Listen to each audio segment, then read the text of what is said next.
Dante, kung umatras ang Solgen para ipagtanggol ang panig ng gobyerno dyan sa petisyon ng mga Duterte, sino ngayon ang kakatawan sa mga respondents dyan sa kaso? Magandang gabi, Monica. Sa nakuha nating impormasyon, ang Department of Justice o DOJ na ang siyang magsisilbing legal counsel o mga abogado ng mga respondent.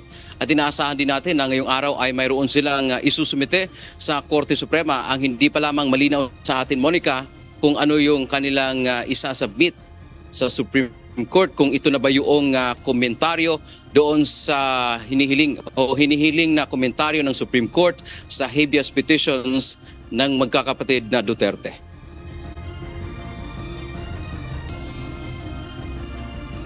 Unang naglabas ng impormasyon si dating Presidential Legal Counsel Salvador Panelo hinggil sa pag-atras o pagtanggi ng Office of the Solicitor General o OSG na irepresenta ang respondents sa Consolidated Habeas Corpus petition na inihain ng mga anak ni dating Pangulong Rodrigo Duterte sa Korte Suprema noong nakaraang linggo.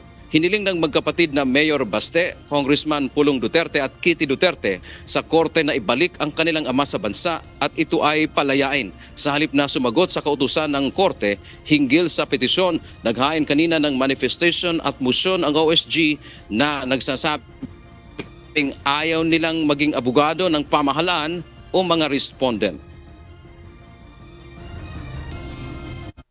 Sa halip na mag-comment, nag-file sila ng manifestation at sinasabi nila na humingi sila ng permiso na hindi nila po pwedeng i-represent ang mga respondents, Lucas Bersamin, si PNP Chief Marvel, Secretary Remulla at si General Torre.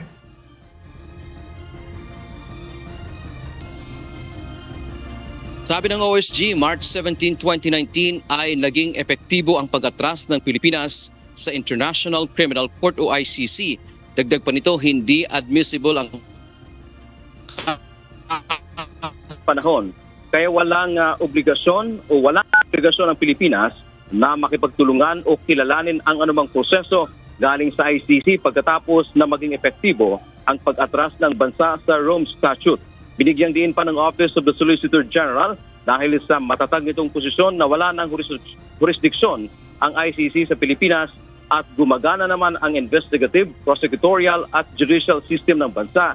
Hindi magiging epektibo ang OSG na kumakatawan o ipagtanggol ang mga respondent kaya tumanggi itong maging parte sa kaso.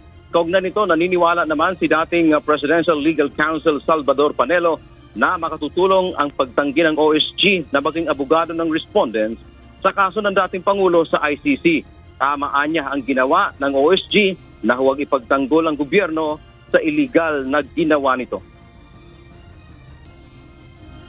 Definitely, because it effectively admits.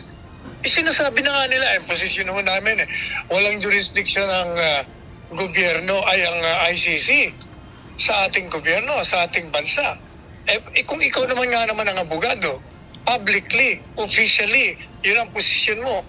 Paano ka papasok sa Supreme Court at ipagtatanggol mo yung mga dinimanda na gumawang illegal at batay sa kanilang pananaw na may jurisdiction? Di ba taliwas yun, saliwa, saka baka pamakasuhan pa sila. Monica, sa isang pahayag ng tagapagsalita ng Korte Suprema na si Attorney Camille Ting, kinumpirma nito na natanggap na nila ang motion at manifestation ng OSG kaninang alauna ng hapon. Kasama nga sa motion ng OSG ay huwag na magiging bahagi ng respondent si Solicitor General Minardo Guevara. At exactly nga, Monica, ngayong araw ang ika-6 na taon mula nang kumalas ang Pilipinas sa Rome Statute o sa International Criminal Court. Yan muna ang ating update mula dito sa Maynila. Balik si Monica. Maraming salamat, Dante Amento.